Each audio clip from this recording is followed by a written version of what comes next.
want me from Ranch and some cassette. Warrior do up, Emrani editia. So, Tenassi now only few of one Tenassi now, yes, it will be Biala, Oman Tema, Obama donkey for Abaha, Selfiano, a bind in Sabatuswa. Me assure so be answer better than agony. Yes, Ramon. I have some brothers, you run a tea hay. And a man paying for one to fear no one say hay. Nazi a share, not donkey for, but you have fat. And your mother's chrono dear, and your matantan time. Nazi Ura, 1,200,000 more dear and fat at Thomas. Upon Mother Bow Bonino. Almost a winning young coupon dear. Nancy won when Mr. Canyaho. No boa, no one na. Aye, coquet, you know, Mantemano. I'm a donkey for Abaguha, hanging it, you know. Mura, Mr. Pejaho. That's angle for the 2 months. Ye 2 months, that's one to my Yashu Krana. Yabua Basso. Yadasi. I know now, Shaswa, Opese, Yama, and Tia, Shasu, Betuaba, Afi. Yeah, Mr. Mura said, no dear. Almost almost you and easy, dear, and almost more. That's uncle for a dear. 1 more days will be 2 months. 1 moment, dear. Ye can't. Eba say nan kame me maji sen kame nto aba afi me ye maji sen me nto aba afi enso se man nto aba medimi hu abro because the enti na obedi hu abro now yen starting free the enti ana won pese obeto aba na yaba niema wasesa wa adwen sisi a the enti ana me pese meto aba ne se me ba na wa university na wonya adwuma nya no in fact me cry ya because MPP finance too my MPP achi sa ma wurawura mpanifo bebre mu some modern na me by 1 year, man, my young fat. And the imagine saying, he answered me, Dimcocromoti, about 2 abamobi, Edis Waba. Nancy, a children, Penforces, because Yan is an argument.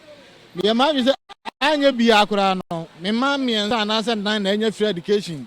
And to me, Kalia, and until my imagine say, Matuaba, I'm a MPP buying as Ababi did so. Because in Penforces, a tyranny and can, and just about to for me. I'm a fan goody. And you are said, you ramba Baumianzo, you carry no share. Now a brand you could do for Yansa no Bafagana. Mujidio, Rechemu, yes, Muse, Sabaumia Ba, and Yama Badane. No dear, no doubt. Sabaumia Ba, and Yama Badane.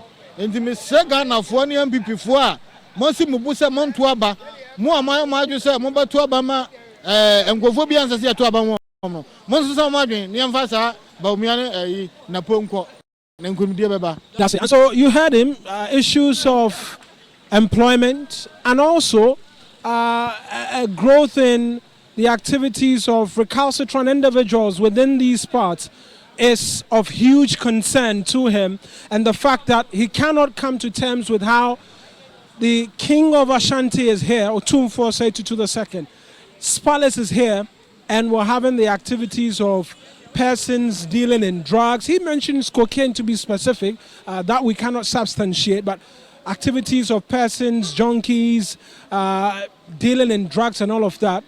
That is one thing that he wants removed, eradicated completely, because in his own words, a Tiomo Max, which means that it's a negative for anybody who's leading the party, particularly the incumbent, and will ask that as he's been elevated to the position of a running mate, he does something about it. Let's try pick more thoughts from individuals here in the constituency. Perhaps we've done a man, we can do a woman. No me, Manhyia Oba TV3 New Day, so we constituency manifesto. Asem tiawa na yebisa say dia na eye ye ka manifesto a wo hwe so ewo Manhyia South ha say ya obeka sinti wo de to aba ye ne opani bi aka so say ejuma ma ne ba e na junkies e doors wo Manhyia South ha say inti no eno na opese o mo hwe so eye bibia na ono so atuaba wo de na wo hwe so obeka sinti wo de to aba. Okay, me amenti heavy. Me ni heavy nti. Minti me nka se bia we ya na se we. Me ni ha. Minti me kan was. Okay, me that say. So she doesn't live here. Let's try another individual who is stationed here, working on an ahenema. Opening Manhyia Oba TV3 New Day. Question the amijidi say what did that but my nsem bisa biom say dia nso na wo hwe dia na wehu ana dia na wo pese ye ma wo ewo Manhyia South a enu nti na wo behwe so na wo de ato aba. Oh, dintia the Manifesto dia to aban say said the opani bi di kaka junkies no ewo ha no emwa emafin ba manhyia bebrebe enti no me mpa bo ne say nyame ya adom a yeyi yewura napo as a vice president said the beya obeboa ma sankofo ni nyina no ya pe ba bi di o mafa ama manhyia te no etitiri kura santehena boboa no hase no efi koso ha pa enti eno no so betimi aboa ama Kumasi ate enti me de me pai bo say yeyi no as a vice president onso be yadwuma den de aboa Kumasi ama Kumasi afa na tuma pefra ama Kumasi ate empuntudwuma ya beboa ama Kumasi enso afa na tuma pefra no eno ne yebo ho pa ye say nyame yadoma ebebe mama ye ama Kumasi enso ayefe also the junkies no amu gu kro ni mu no amu ache saying like how has it been like? Oh ache mu ha ache pa but yenya niema ni ade ni sa ne efi ni ade a omoye no so obitimi so abola aya so akofo bi bola akogi ni sika wo koto agu bohunu abaji ato manhyia ahifie aboboa no ho ni nyina so omohwe na mohwe no munya ni nyina eye kama se de be ya manhyia bete Kumasi nyina so bete kama enti as a vice president napo yayi no de ye nyina eye de se aba asante region enti paibo ne nyina de bete akiri ama bibia aye kama me da say so it appears the consensus is one that the presence of junkies and the likes, persons who are jacking people in the middle of the night and snatching phones from them, attacking them, is of some concern to them. We're going to go into the conversations now in relation to the party representatives who are all present, and then we can kickstart the conversation. Perhaps we'll start the conversation from there and start it with the NPP rep who's present and get an understanding as to what they make of everything that's been happening, the concerns that's been raised from some of these individuals that we've been speaking to. They've highlighted jobs and the presence of certain individuals, riffraffs, junkies that they don't want present, and they make the argument that it's causing a lot of filth and debt towards the Asante-Hene. That's where we're going to start from. But you're live here on TV3 New Day. This is Constituency Manifesto, and you're beginning to hear a lot more noise because a lot later today, this is where the running mate and the incumbent member of parliament from Manhyia South, Dr. Manhyia Palace, will be officially introduced to the Otumfuo Setutu by the NPP flag bearer, Dr. Mahamudu Bawumia. But let's kickstart the conversation. Like I said, we've heard from some of the individuals. Boss, let's start with you and the concerns that we've heard from some of the constituents. You're a constituency communicator yourself. They say that out of the many things that Dr. Manhyia Palace has done, one thing that is of concern to them greatly is the activities of junkies around Manhyia, to be specific, and the fact that they are constituting a nuisance and bringing lots of filth towards the palace and towards the Otumfuo. It's one thing that they expect him to have been able to deal with, and in the words of one of the individuals, Etine Max, that this has not been dealt with. How do you respond to that, considering that they have remained loyal to you as a party? Firstly, let me take this opportunity and then extend a warm greetings to the Member of Parliament, that's Dr. Manhyia Palace, in whose interest that we are here today. Yes, with the issues of junkies and all that, it's been a problem, it's been a challenge, but at this level, I'll leave that for the higher persons to, handle that. But it's a great concern, so if they are raising that, I think something will have to be done about that.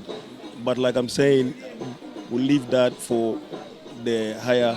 They also talk about jobs though, and the presence of jobs for them to be. In fact, one individual said, look, He was not going to vote because his son has completed KNUSC for 5 years, not been able to get a job, and he wasn't going to vote. But if you weigh the fact that 3 or 4 of his children have also been able to go to school for free, then he's decided to vote for the party and all. It's something that will come up, something that will force people not to want to vote for you, the fact that they do not have jobs.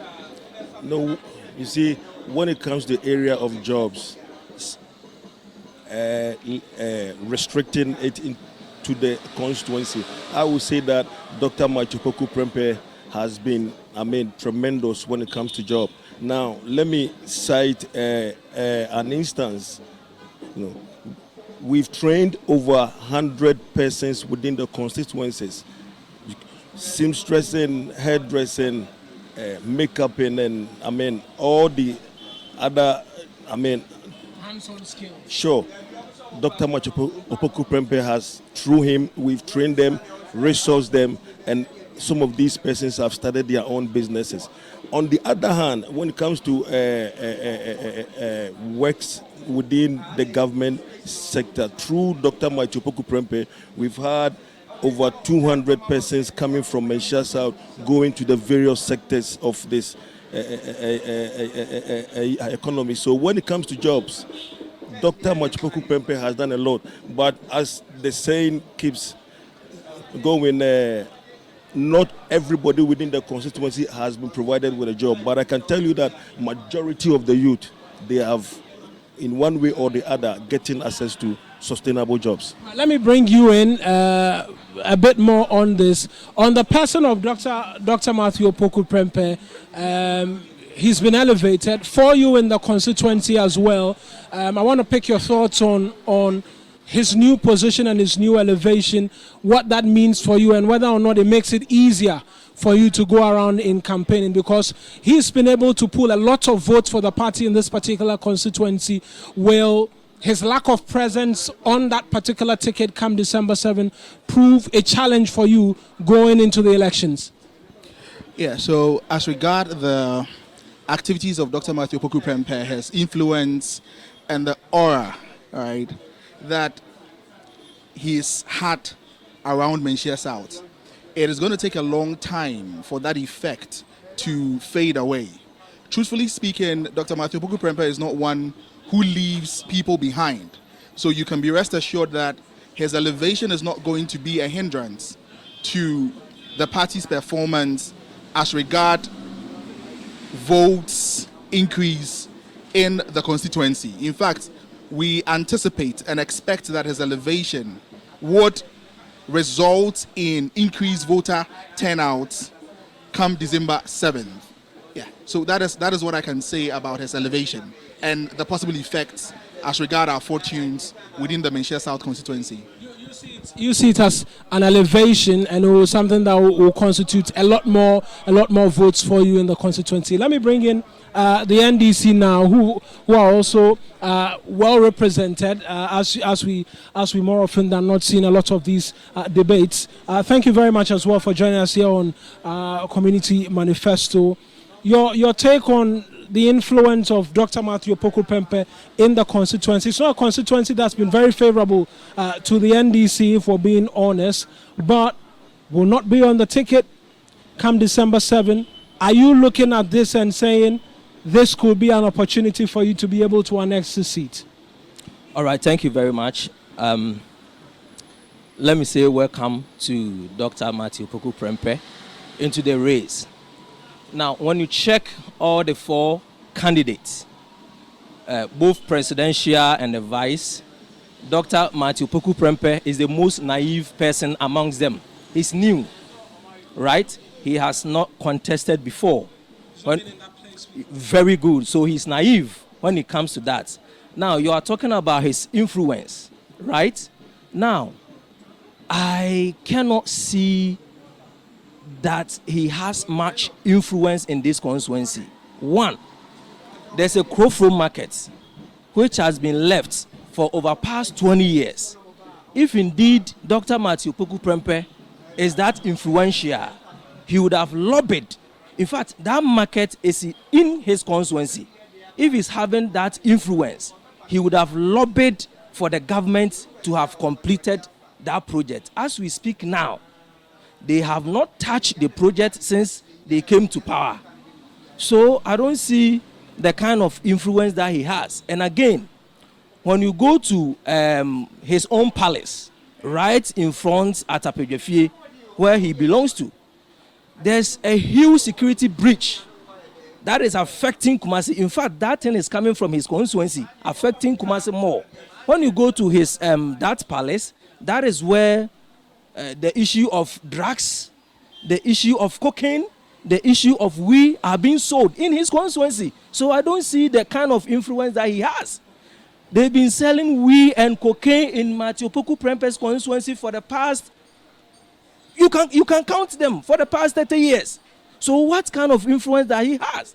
He should have called that to order. So I don't know the kind of influence you are talking about. And again, he's been able to, all of these points, some of them been raised by the individuals as a concern for them. The point is that you can question whether or not his influence has been able to yield a lot of development. But for the people, it continues to churn out votes. And in the race for who becomes a member of parliament, many will say that's the only thing that will matter. How many votes you're able to garner and whether or not you enter parliament through Manhyia South. No, you are talking about his influence. And I'm trying to say that if he is that much influence, he should be able to lobby so that that security threat that is affecting Ashanti region should be eliminated from his constituency. And I've made mention of that Crowfoam market. Now, in marketing, there's something that we call the buying signal. Now, when you look at this buying signal, it means that the product that you are selling, the person you are selling the product to is getting interested in it. NDC have said that we don't want to beat a lame horse. We want to beat a very formidable team.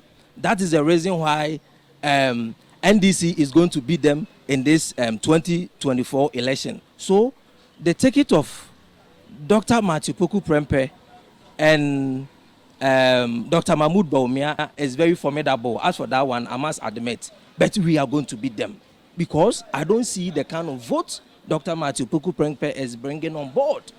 NDC had made a lot of development in Ashanti region, so I don't know how Matthew Opoku Prempeh is going to, slash that achievement of. You admit. I'll come to you so you can respond. But you admit the team is formidable, and so surely it will be a matter of concern for you. I've spoken to Nana Kumia, who says, look, we're targeting 75% votes in the Ashanti region. When we get that, we've won the elections, and nothing else will matter, because once we get 75%, we would have done a good enough job to be able to ensure that all the other regions and the votes margins that come through, we win. For you in the NDC, in the Ashanti region, admitting to the fact that it is a formidable team, that is an admission that you could be losing this election. The reason why I'm saying it's a formidable team is because when you compare Dr. Matthew Opoku Prempeh to that of the education minister, right? In the person of... Yes, if you compare Dr. Matthew Opoku Prempeh to him, at least Dr. Matthew Opoku Prempeh is, quite elevated as compared to him. That's the reason why I'm saying it's formidable. But NDC want to beat a formidable team. We don't want to win the election and they will say that our team is weak. We did not form a formidable team. We want to beat a very good horse.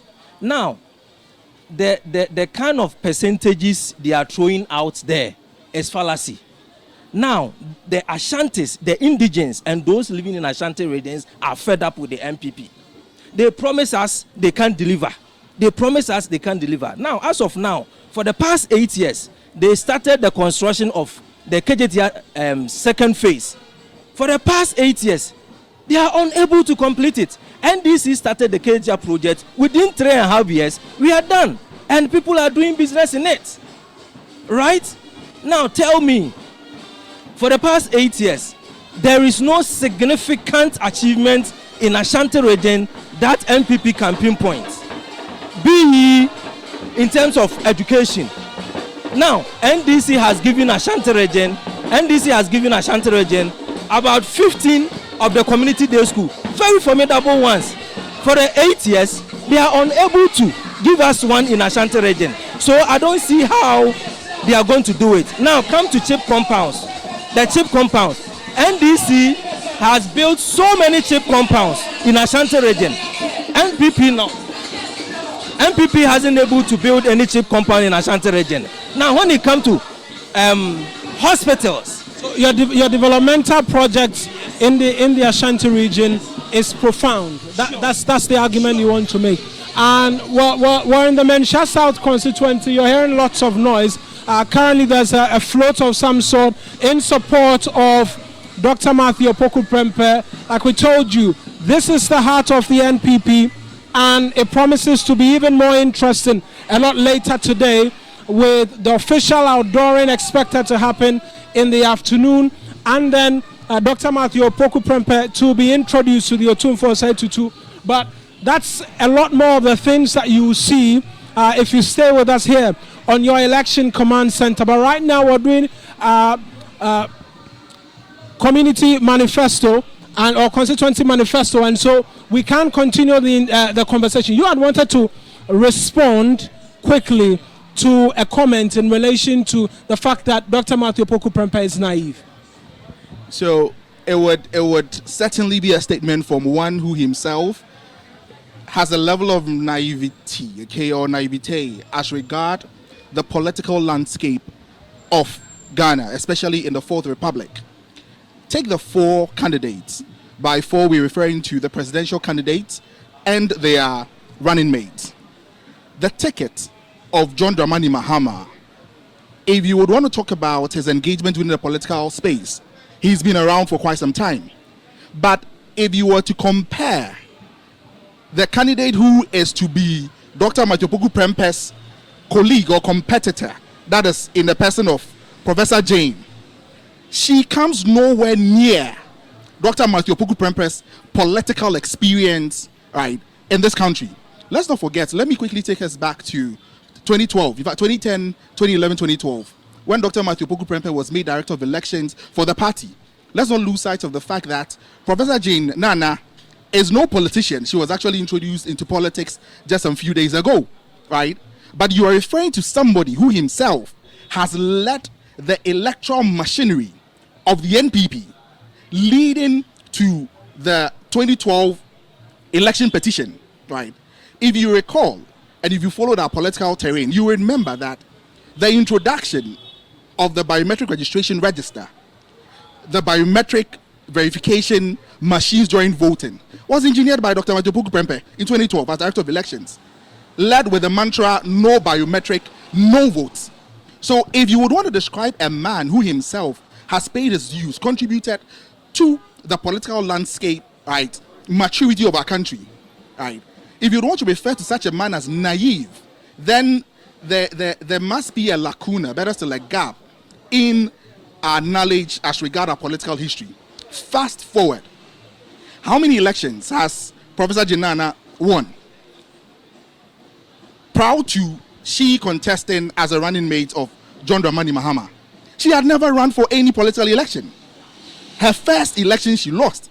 But you are talking about Dr. Matthew Opoku Prempeh, who has experienced elections from the grassroots level, right?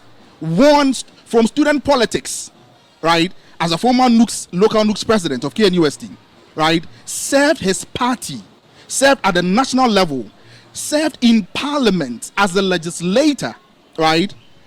And risen to the rank, okay, of the vice presidential candidates of a political party. In fact, naivety or naivete shouldn't be a word that should ever come to your mind when you want to describe such a man. He also raised the issue of some social vices that have engulfed part of the Manhyia South constituency. He believes Dr. Matthew Opoku Prempeh should have been able to deal with in his position. If you make the argument that he is influential, that should not be too far of him to be able to deal with. All right. Amongst the things that Dr. Matthew Opoku Prempeh claims to do is not he being God.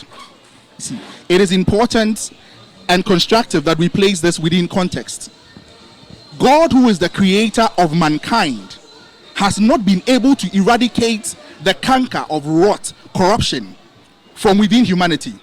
So it will be an overstretched imagination for anybody to presume that Dr. Matthew Opoku Prempeh, by virtue of his influence as an MP, can eradicate every social canker and vice, something that God himself has not been able to do on earth.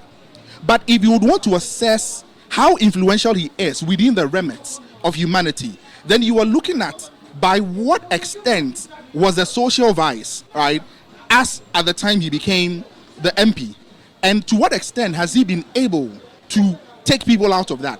My colleague who spoke early on indicated that one of the major ways identified by Dr. Matthew Opoku Prempeh to eradicate that social canker, exactly, giving them an option, enlightening them, because don't lose sight of the fact that this is a social canker, something that had been a part of the people for, since time immemorial.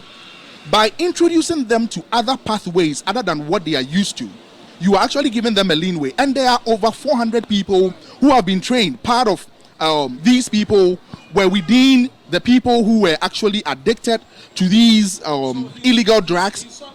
Exactly, and it is a gradual process. We are happy to say that his influence has led to a lot of people being transformed, a lot of people looking at the other side and constructive ways of life, other than still sticking to. I'll come to you on the bit about the market, the crop market, and why nothing has been done in that regard, because your competitors are using that the market, and the fact that the crop market has not been seen to, there's not been any construction. I'll come to you, and then you get the opportunity to be able to respond. But let's proceed. I've heard him speak a lot in terms of the influence, or he believes the so-called influence of Dr. Matthew Opoku Prempeh within the constituency to start off with, and whether or not it can be translated into the Ashanti region in its entirety. For you as the NDC, for starters in the constituency, and then in the region, what's the plan? Because from all of the analysis that's been done, it points to one fact, that Dr. Matthew Opoku Prempeh's selection as a running mate is to ensure that the Ashanti region will deliver votes in their numbers for the governing New Patriotic Party, and by so doing, they will knock you out of the game. That's the NDC. What's the plan? You're in the NDC in the Ashanti region. What's the plan from your end? Well, let me welcome you once again to Kumasi, the garden city of Ghana.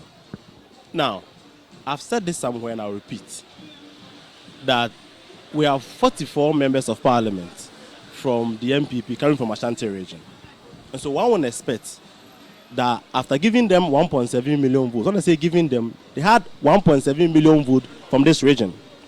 We added 44 MPs to them in parliament. You expect that these 44 MPs will be able to lobby for development for the region and even beyond. But what do we see? They promised us 5 interchanges. 5 interchanges. They came out publicly to promise us that they are going to build 5 interchanges. As we speak, not even one to talk of. The one they have started is even struggling to meet a daylight. So clearly, when you have 44 MPs who are supposed to lobby for development, they couldn't do. Now you pick one out of them as a vice presidential candidate. He said that is going to be the messiah to change the fortunes of Ashanti region. You are joking. These people are just tickling themselves and laughing. What is their history? What were they able to do? In any case, they've been in power for 8 years. Why are we not discussing their achievements? What can they point to in this region that they think they have done that can influence the people in this region to vote for them? Nothing. Zero. Only the NDC can test out. I mentioned monumental projects. When we were building the KGTR project, the contractor was working day and night, and the people of Ashanti region knows it. They were contracting day and night. They came and they are supposed to do the second phase. Brother, for close to 2 years now, the contractor have moved from site. It is now a death trap in the middle of Kumasi. Now when it rains and the wind starts to blow, people are running away, because if you don't take care, one metal can just move from the top and damage you. That is what we are going through in Ashanti region. And so he brings nothing. Again, each and every one, each and every one, and what determines why you vote for a political party. Because of where you are sitting, you cannot say it. But I'm telling you, you cannot get 10 Ghanaians who will look at Dr. Matthew Opoku Prempeh and say that because of him, they are going to vote for NDC neutrally. You won't get 10 neutral people, especially when they are comparing him to Professor Jenan Opoku Agyeman. That would be worse. That they say, okay, I am a neutral person. I'm not an NDC. I'm not an NPP. I want to look at the vice presidential candidate to vote. I am telling you, you will not get 10 across Ghana who will look at his personality and vote for the NPP. He brings nothing. It is only his own party people who are tickling themselves and laughing. It's not somebody who can attract neutrals. When the NDC mentioned Professor Jenan Opoku Agyeman, you saw civil society organizations, people from the academia, even people outside Ghana, institutions, accepting and commending the NDC for settling on Professor Jenan Opoku. Have you seen any institution, credible institution, both within and outside, endorsing Napo's nomination? He brings nothing to the ticket. He can't win any floating voter. The argument can be made that it's early days yet. It's just Thursday to Tuesday is when the announcement was made, and so we're going to wrap up. We're going to wrap up shortly. We're going to wrap up shortly here on Constituency Manifesto. But I think the biggest gripe that you will face when you go out as a party is that outside of the fact that Napo is one of your own, you as a party will struggle to be able to point to notable achievements or projects carried out within the region for which reason people can look at and want to vote for you. Just briefly, try and attempt that for me. So as regard monumental infrastructure, it is funny when the NDC decides to choose and pick what in their estimation qualifies for monumental infrastructure, right? Are roads not part of infrastructure? Are schools not part of infrastructure? Satisfying the fundamental human needs of a people, are they not part? My question even stands that if the NDC claims they've done anything here, right, then there won't even be anything left for the MPP to do. But let me wrap up with the candidature of Dr. Matthew Opoku Prempeh, who by the grace of God, right, will be vice president come 7th January 2025. Napo is a man who has excelled in every aspect of his life, right?